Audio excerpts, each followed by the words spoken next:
তো welcome everyone. আজকে আমাদের 5th ক্লাস। সো 7টা ক্লাসের মধ্যে ফাইনালি আমরা 5th ক্লাসে চলে এসেছি এতদিনে, আর 2টা ক্লাস বাকি। তো যাই হোক, আজকে আমাদের টপিক হচ্ছে প্রফেশনালিজম। ঠিক আছে, তো এখন আপনারা প্রশ্ন করতেই পারেন যে এতদিন ধরে তো প্রফেশনালিজমই শিখছি সফট স্কিল থেকে, আলাদা করে এটা কিভাবে মানে কেন পড়াচ্ছে না? এখন প্রফেশনালিজম যেটা আমি আজকে শিখাবো সেটা মেইনলি জব ক্ষেত্রে আপনাদের কাজে লাগবে, অথবা বলতে পারেন আপনাদের কেস কম্পিটিশনের জন্য, অথবা এখন যেখানে যেখানে পার্ট টাইম বা আনপেইড জব করছেন সেখানে কাজে লাগতে পারে। যেমন আগেও বলেছি, প্র্যাকটিস ব্যাপারটা রাখতে হবে। তো আজকে যে জিনিসগুলো শিখাবো ওগুলো যদি আপনারা একে একে প্র্যাকটিস করতে থাকেন তাহলে জিনিসটা আয়ত্তে আসবে। ঠিক আছে, তো এটা আলাদা করে আর এক কথা বারবার বলবো না। ওকে, তো যেটা লেখা আছে, professionalism does not mean wearing a suit or carrying a briefcase. Rather, it means conducting oneself with responsibility, integrity, accountability, and excellence. ছোটবেলায় কিন্তু আমরা মুভিতে দেখতাম অফিসে যাচ্ছে, ঠিক আছে, স্যুট টাই কোট পরে। ওটা আমাদেরকে অনেক মুগ্ধ করতো। তখন মনে হতো, আহারে ওরা কত বড় হয়ে গেছে, যা ইচ্ছা তাই করতে পারে, আমরা কবে বড় হব, কবে অফিসে যাব। হ্যাঁ, আর এখন বড় হয়েছি, আর এখন এগুলো আমাদেরকে আলাদা করে শিখতে হচ্ছে। কিন্তু এখন বুঝছি যে শুধু স্যুট টাই কোট পরলেই বা একটা ব্রিফকেস হাতে করে অফিস গেলেই মানে প্রফেশনালিজম জিনিসটা দাঁড়ায় না। সেই স্যুট টাই কোট এবং ব্রিফকেসের মধ্যে আরো দায়িত্ববোধ, আরো অ্যাকাউন্টেবিলিটি, আরো অনেক কিছুই থাকে, ডিগ্রিজ থাকে, আরো নলেজ থাকে। It means communicating effectively and appropriately and always finding a way to be productive. Productive জিনিসটা যদি আপনি একটা কাজ পারফেক্টলি করেন, খুব নলেজ দিয়ে রিসার্চ করে ইন আ পারফেক্ট ওয়ে, কতটা দ্রুত আপনি করতে পারছেন জিনিসটাকে বারবার প্র্যাকটিস করাটা প্রোডাক্টিভ। কিভাবে বিভিন্ন কাজ আপনি প্রোডাক্টিভ ওয়েতে দিতে পারছেন, ভালো মতো কমিউনিকেট করতে পারছেন। ঠিক আছে, তো এসব কিছু মিলেই হচ্ছে professionalism. Why professionalism is necessary for students? The focus on professionalism helps them see their classroom experiences as preparation for the real world. ঠিক আছে, আপনি যদি সেই মরা মন নিয়ে ক্লাস করতে যান, বলবেন ইস এসব করে কি হবে, রিয়েল ওয়ার্ল্ড তো এরকম না। কিন্তু রিয়েল ওয়ার্ল্ডটা কি, এই পড়াশোনা জিনিসটা কিন্তু সবসময় কাজে লাগে না, কিন্তু এটা একটা প্রিপারেশনের জায়গা। ঠিক আছে, যুদ্ধে যাওয়ার আগে যেমন আমরা ট্রেনিং নেই, তেমন রিয়েল লাইফের জন্য বা রিয়েল ওয়ার্ল্ডে ফাইট করার জন্য প্রিপারেশন আমরা ক্লাসরুম থেকে নিই, সেটা স্কুল হোক, কলেজ হোক বা ইউনিভার্সিটি হোক না কেন। ঠিক আছে, এবং এখান থেকে আমাদেরকে মানে এই প্রফেশনালিজমটা, পারফেকশনটা শিখতে হবে, অ্যাপ্লাই করতে হবে। One reason professionalism is so important is because it's an outward display of your attitude towards your job. যখন কেউ দেখবে আপনি আপনার কাজটাকে অনেক ভালোবাসছেন, খুব মনোযোগ দিয়ে করছেন, খুব ভালোবাসা দিয়ে করছেন, এটা কিন্তু তাকে মুগ্ধ করবে, কারণ সে দেখছে যে আপনি যে কাজটা করছেন মন থেকে, সেটা আপনার ফেসেই জিনিসটা ডিসপ্লে করছে, মানে প্রকাশ করছে। আর যদি দেখে আপনার মন নাই, ভালো নাই, মেজাজ খারাপ, তখন সে বুঝবে আপনার কাজটা করতে ভালো লাগতেছে না। ঠিক আছে, a lack of professionalism suggests a lack of respect towards an employer, which can impact your ability to land a job. এখন একটা টিমে কিন্তু সবাই সমান হয় না, স্কিলসের থেকেও না, কাজের থেকেও না। ঠিক আছে, একজন একজন একটা টিমে থাকবেই বা একটা কোম্পানিতে থাকবে যে ফাঁকিবাজ তো বটেই, কিন্তু কাজটাকে ভালোবাসছে না, তখন কিন্তু তাকে কেউ কাজ দিতেও চাবে না। এবং যেটা হবে যে হয় কোম্পানি তাকে বাদ দিয়ে দিবে, অথবা তাকেই চাকরিটা ছেড়ে দিতে হবে। কারণ সে কোম্পানির জন্য একটা রিস্ক হয়ে যাচ্ছে, সেই জন্য। তো আপনি যে কোনো কাজকে যদি ভালোবেসে করেন, আপনার ওই পারফেকশনটা, প্রফেশনালিজমটা মানে প্রকাশ পাবে, ঠিক আছে? তখন অটোমেটিক্যালি এটা আপনার অ্যাটিটিউড হয়ে যাবে। ওকে, ফার্স্ট পয়েন্ট হচ্ছে আমি রেখেছি এখানে planning and organizing. accurately estimate time and effort required to complete a task. আপনি যে কোনো কাজ করার জন্য অবশ্যই আপনি একটি টাইম রাখবেন যে আমি 2 ঘন্টার মধ্যে কাজটা করব, এবং 2 ঘন্টার মধ্যে কাজটা সম্পন্ন হবে কিনা সেটা আপনি ভালো মতো জানেন কাজটা দেখে। 2 ঘন্টা লাগুক, 3 ঘন্টা লাগুক, আপনি একটা এস্টিমেট টাইম রেখে দেবেন, এবং ওই সেম লেভেলের বা তার থেকে বেশি এফোর্ট দিবেন যাতে কাজটা অনেক পারফেক্টলি হয়, ঠিক আছে, এবং কমপ্লিট করে আপনি যাতে দিতে পারেন। Identify and organize systems and required resources. ধরেন এখন অনলাইনে আমাদেরকে zoom link, meet link ready রাখতে হয়, ঠিক আছে, সবকিছু টাইম লাইন ঠিক করে রাখতে হয়। যেমন সানডে, টিউসডে অ্যান্ড থার্সডে হচ্ছে কি আমাদের এই 1 hour study professionalism for student এই ক্লাসটা হয়, তাই না? এটা কিন্তু সেট করা আছে। ঠিক তেমনই আপনি কখন পড়বেন, কখন খাবেন, কখন রেস্ট নেবেন, এগুলো সবকিছু আপনি সেট করে রাখেন উইথ অল দ্য রিসোর্সেস, ঠিক আছে? তখন কিন্তু আপনার কোনো প্রবলেম হবে না, এটা আপনি অনেক শর্টকাটে করে ফেলতে পারবেন, এবং আপনার মাথায় থাকবে যে কোনটার পর কোন কাজটা হবে, না আপনি কোন কাজের ফাঁকে কোন কাজটা কমপ্লিট করে ফেলতে পারবেন। Organize personal time to carry out responsibility. ঠিক আছে, আপনি নিজের জন্য পার্সোনাল টাইম বের করবেন, এবং তখন আপনার অন্যান্য কাজ করবেন, ধরেন ঘর গোছানোর কাজ হোক, বা আপনার প্যারেন্টসের সাথে কথা বলার সময় হোক, বা হেল্পিং হ্যান্ড করা হোক, everything. Maintain adequate preparation time for scheduled meetings and deadlines. অবশ্যই আপনারা চেষ্টা করবেন যে মিটিং এর 10 মিনিট আগে বা ক্লাসের 10 মিনিট আগে রেডি থাকার, ঠিক আছে? এতে যেটা হবে, আপনার মাইন্ড কিন্তু এই ঘুম থেকে উঠলে পরেই কিন্তু মাইন্ডটা সাথে সাথে রেডি হয়ে গেল না, রেডি হতে একটু টাইম লাগে। ওই 10-15 মিনিটে মাইন্ডটা যখন রেডি হয়ে যাবে, তখন আপনি ক্লাসে যখন বসবেন, ওইটাও ক্লাসের সাথে ক্লাসে ঢুকলেই কিন্তু ক্লাস শুরু হয়ে যায় না, তাই না? তো ক্লাস শুরু হতে 5-10 মিনিট টাইম লাগে। ওই ক্লাসে ঢোকার পরে 5-10 মিনিট আপনার ব্রেনটা বুঝে নিল, রেডি হয়ে নিল যে এখন class time.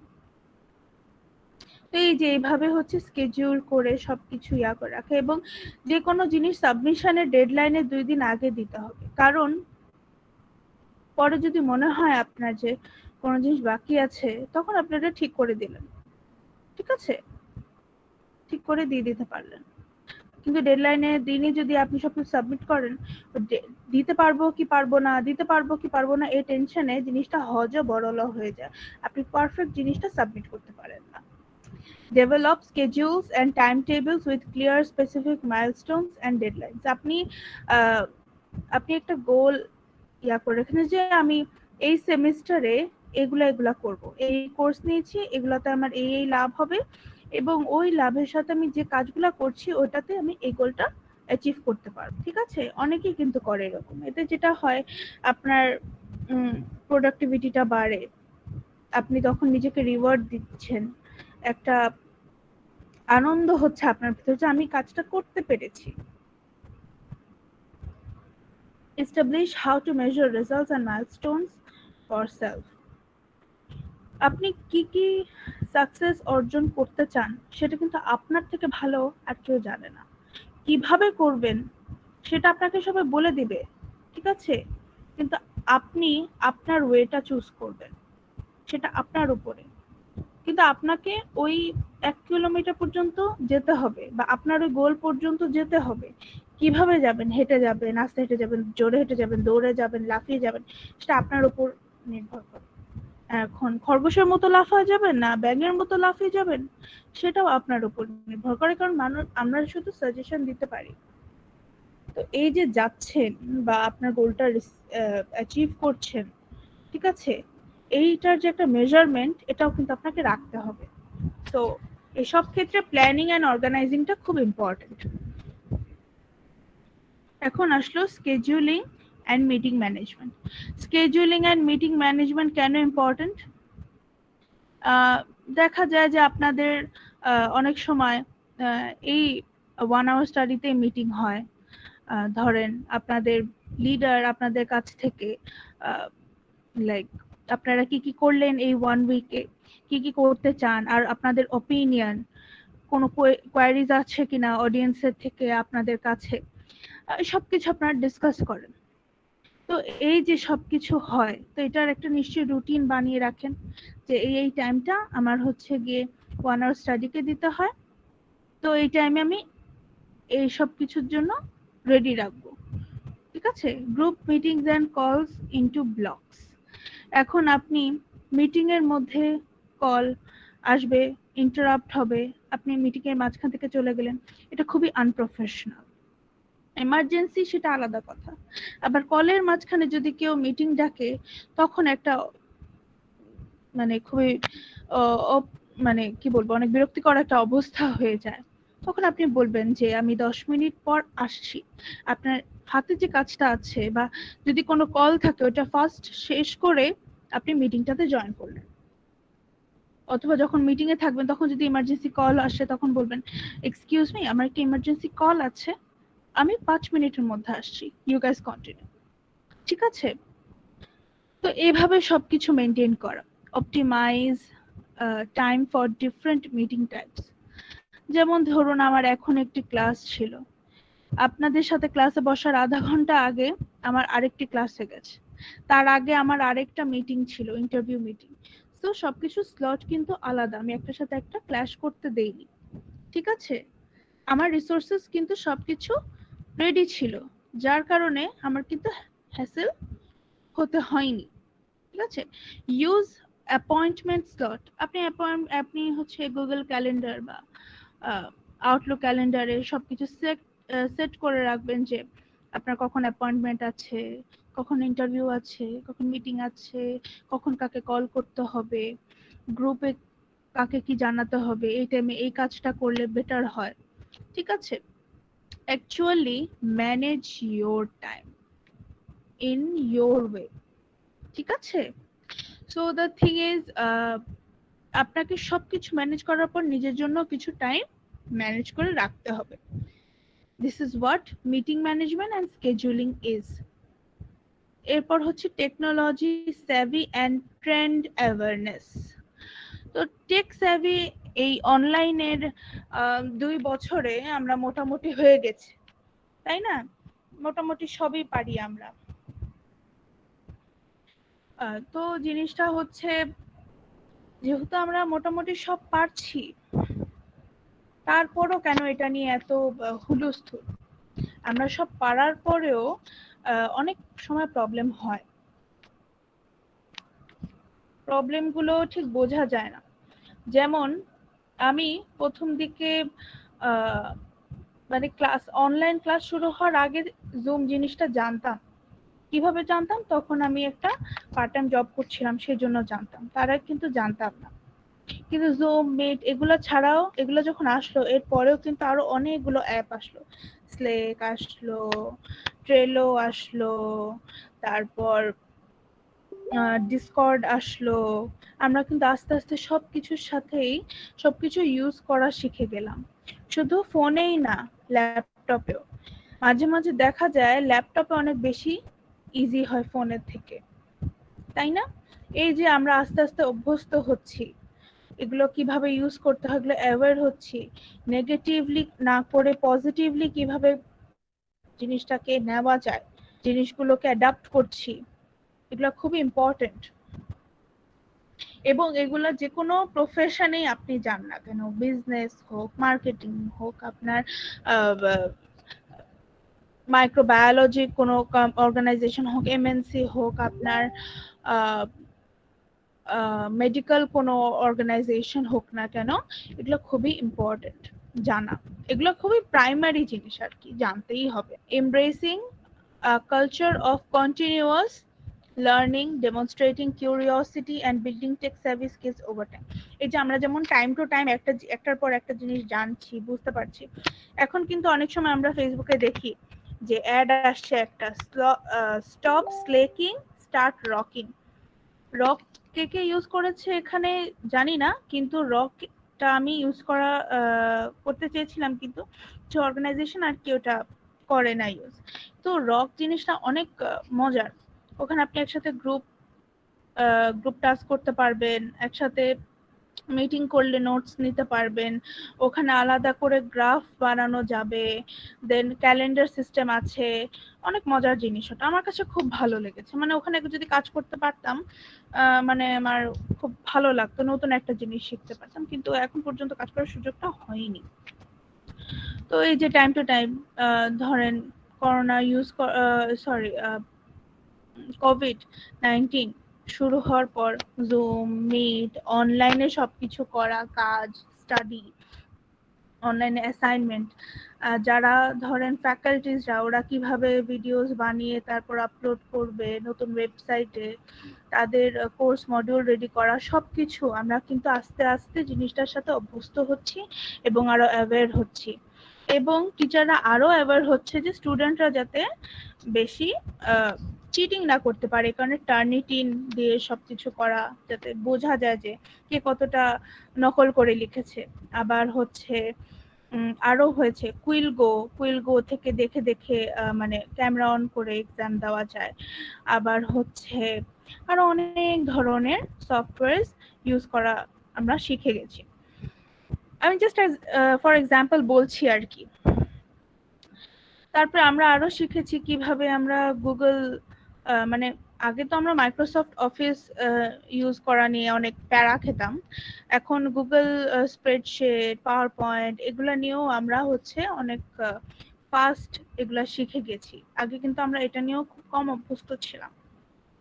Identifying opportunities and bringing them forward to engagement leaders when appropriate. ঠিক আছে, অপরচুনিটিস গুলোকে বুঝে নেওয়া। ঠিক আছে, আমরা যারা ডেইলি ডেইলি নিউজ পেপার পড়ছি অথবা অনলাইনে যারা চোখ কান খোলা রাখছি, তারা কিন্তু বিভিন্নভাবে এই টেকনোলজি নিয়ে অনেক বেশি নলেজ রাখি যারা, তারা কিন্তু আস্তে ধীরে মানে এই অপরচুনিটি বলতে গেলে ধরেন নতুন জিনিস ইউজ করতে শেখা, ওইটার ব্যাপারে জানতে শেখা, পজিটিভ দিক, নেগেটিভ দিক, এগুলো আমরা যখন আমাদের লিডার্সদের সাথে আরো বেশি ডিসকাস করি, আরো আমাদের অর্গানাইজেশনকে এঙ্গেজ করি, তখন কিন্তু একটা different kind of awareness create হয়। আমি ছাড়া তখন আরো 10 জন জিনিসটার ব্যাপারে অ্যাওয়ার, ওই 10 জন যখন আরো 10 জনের সাথে বলছে, তখন এভাবে 10 জন করে 100 জন আরো অ্যাওয়ার, সেভাবে কিন্তু আরো অনেকেই জানছে, তাই না? Being able to articulate the role they play in delivering projects with technology components. এখন আমরা ওয়েবসাইটে আপলোড করে দিলাম জিনিসপত্র, কিন্তু এর মধ্যে অনেক ম্যানার্স আছে।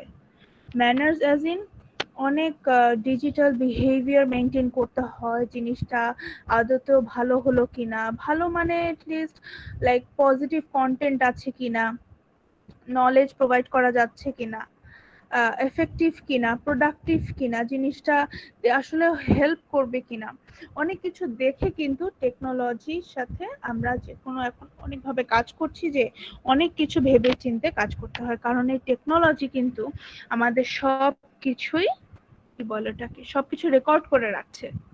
আমরা এখন যদি কাউকে হাই বলি ওইটাও রেকর্ড হয়ে যাবে, কাউকে ব্লক করে ওইটাও রেকর্ড হয়ে যাবে, মানে পূর্বের যত ইতিহাস আছে সব। সো তারপর এই টেকনোলজি 7 ট্রেন্ড অ্যাওয়ারনেস এখনো শেষ হয়নি, এটার আরেকটি স্লাইড আছে। Okay, articulate the concept underlying the digital analytics data and technology capabilities that matter to our clients.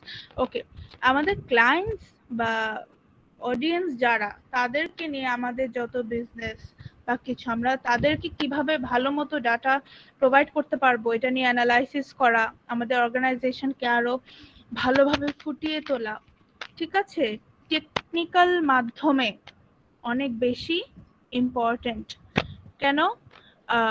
কারণ একটা নেগেটিভ রিভিউ বা একটা negative data can destroy our কি বলে আমাদের সম্মান বলেন বা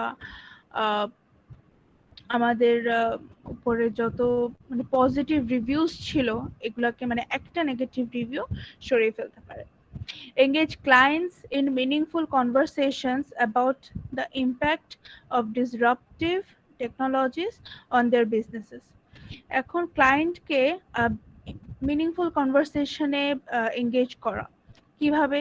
এই যে ধরেন আপনাদের ওয়েবসাইটে যদি এখন বিভিন্ন কোর্স যে থাকে, কোর্সের নিচে যদি আপনারা কমেন্ট বক্স দিয়ে দেন, ওখানে কিন্তু তারা তাদের কোয়েশ্চেন অ্যান্সার এবং তাদের কমেন্ট পজিটিভ রিভিউ অথবা নেগেটিভ রিভিউ গুলো দিতে পারবে। এতে কিন্তু আপনারা আপনাদের বিজনেসটাকে আরো ইমপ্রুভ করতে পারবেন। এই যে কনভারসেশনটা হচ্ছে, এটা আপনাদের ওয়েবসাইট বা ডিজিটাল বিহেভিয়ার বা এই ট্রেন্ডের সাথে চলার জন্য খুব important. absorb information to build tech savviness now and in an ongoing fashion. হ্যাঁ, মডার্ন ফ্যাশন, আমরা ফ্যাশন বলতে শুধু কাপড় চোপড় বেশভূষা বুঝি না। ফ্যাশন বলতে আপনি বর্তমান যুগের খবরাখবর রাখছেন কিনা, সে টেকনোলজির হোক, information of home and abroad হোক, অথবা বিজনেসের উপরে হোক না কেন, এটা খুবই মানে শুধু নলেজের ক্ষেত্রেই না, আপনাকে বিভিন্ন জিনিসপত্র ইউজ করার জন্য এগুলা লাগবে।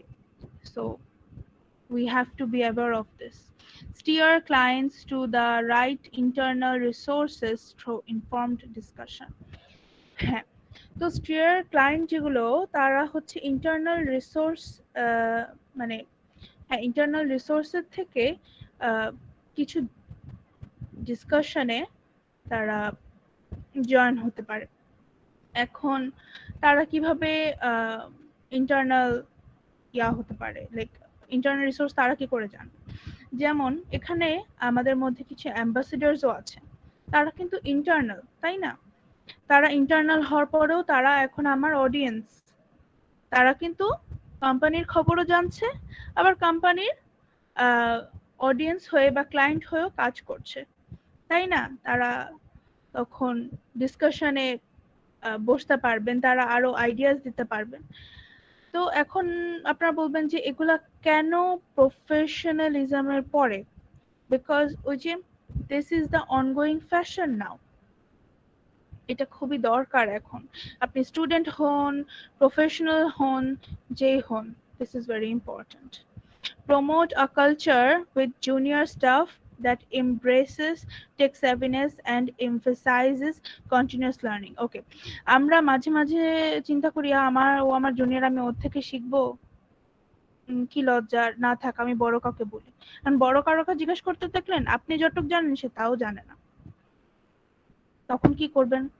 তো এই জিনিসটা না খুব লজ্জার না, যে আপনি কার কাছ থেকে জানতে গেলেন। আপনি যে আপনার ছোট, সে আপনাকে ছোট করে দেখবে না, সে আরো হয়তো খুশি হবে যে বাবা আমি একটা জিনিস জানি, আমার বড় ভাই আমাকে আমার কাছ থেকে জানতে চাচ্ছে। মানে সে মনে করবে যে আমাকে এত সম্মান দিচ্ছে, আমিও তাকে সম্মান দিই, মানে এই টাইপের একটা ফিলিং আসে আর কি। সো জুনিয়র হোক সিনিয়র হোক যেই হোক, আপনি অবশ্যই তার থেকে নতুন কোনো কিছু যদি টেকনোলজি ব্যাপারে শিখতে পারেন, অ্যাওয়্যার হতে পারেন, অবশ্যই যাবেন। Okay, business trend awareness and research, enhanced forecasting ability.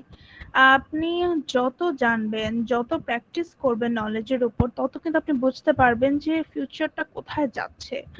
বা আমি ওয়েদার আপডেটের কথা বলছি না, আমি এই বর্তমান যুগের কথা বলছি। আমরা যেমন বুঝতে পারছি যে সেপ্টেম্বর অক্টোবরের মধ্যে হয়তো খুলে যাবে, ঠিক আছে, অথবা আমরা এটা বুঝতে পারছি যে অফলাইন হয়ে গেলেও অনলাইনটা সহজে শেষ হবে না, অনলাইনটা থেকেই যাবে, ঠিক আছে। আমরা যেমন এটা বুঝতে পারছি যে করোনা চলে গেলেও আমরা অনলাইনে কাজ করা বন্ধ করতে পারবো না, কারণ আমরা এখন এটা তো মজা পেয়ে গেছি। তো এখন যে কেউ অসুস্থ হলেও বস বলবে ঠিক আছে বাসায় বসে কাজ করো। helps in determining the required changes for improvement. এখন আপনি যে ফরকাস্ট করলেন, ঠিক আছে, ফরকাস্ট করলেন, এখন আপনি তো আগে থেকে আপনাকে প্রিপেয়ার হতে হবে নতুন চেঞ্জের জন্য, ঠিক আছে। এটা আপনাকে অনেক ভালোভাবে ইমপ্রুভ করবে। আপনি যত দ্রুত চেঞ্জটাকে আপন করে নেবেন, তত দ্রুত আপনি হচ্ছে কপ আপ করতে পারবেন, তত দ্রুত আপনি টেক স্যাভি বা এই নতুন ট্রেন্ড গুলার সাথে অভ্যস্ত হয়ে যাবেন। Carefully observe your competitors. আপনার কম্পিটিটরস হোক, বিজনেসের কম্পিটিটরস হোক, আপনার কোম্পানির কম্পিটিটরসই হোক না কেন, তাদেরকে অবজার্ভ করবেন। ঠিক আছে, তাদের আইডিয়াস, তাদের মেন্টালিটিটা বোঝার চেষ্টা করবেন, আপনার নিজের জন্য, আপনার নিজের কোম্পানির জন্য, আপনার নিজের বিজনেসের জন্য। এটা আপনাকে কম্পিট করতে সাহায্য করবে, নতুন আইডিয়া জেনারেট করতে সাহায্য করবে, আপনাকে বুঝতে সাহায্য করবে যে ডিজিটাল এরাতে ফিউচারে আরো কি কি হতে পারে, কি কি অবস্টাকলস হতে পারে, কি কি নতুন জিনিস আসতে পারে। অ্যাটেন্ডিং কনফারেন্সেস, আমরা অনলাইনে বিভিন্ন ধরনের ন্যাশনাল ইন্টারন্যাশনাল কনফারেন্স দেখি।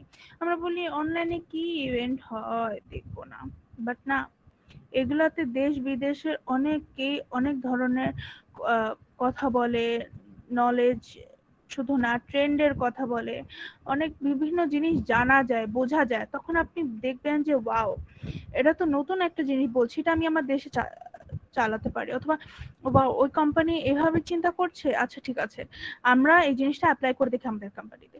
সো দিস থিংস, এই যে রিসার্চ করা, যে অ্যাটেন্ড করা কনফারেন্স বা ইভেন্টস, এগুলা দরকার কেন? এগুলা হচ্ছে আপনি নিজেকে আপগ্রেড যত করে রাখবেন, তত আপনার জন্য সুবিধা। Quit. Professional is not a label you give yourself. It's a description you hope others will apply to. আপনি মনে করতেছেন আমি প্রফেশনাল হলেই হচ্ছে গিয়ে মানে এটা আমার উপর একটা ট্যাগ লেগে যাবে, মার্কা লেগে যাবে, না। এটা হচ্ছে কি, এই যে ট্রেন্ডটা যেমন চলতেছে ওইটার সাথে চলা। ঠিক আছে, আপনি যতটা প্রফেশনাল হবেন, যত আপগ্রেড হবেন, দেখবেন আপনাকে দেখে আরো দুইজন হয়তো মোটিভেটেড হয়ে সেরকম হওয়ার চেষ্টা করলো, ওই দুজনকে দেখে আরো পাঁচজন হলো। এভাবে আস্তে আস্তে কিন্তু জিনিসটা চেঞ্জ হচ্ছে, আমরা চেঞ্জের সাথে কপ আপ করছি, আরো প্রফেশনাল হচ্ছে, আরো স্যাভি হচ্ছি, বিজনেস স্যাভি, টেক স্যাভি, অনেক ইমপ্রুভ করছি কিন্তু। By the way, this quote is from David Maister. Okay, thank you for watching.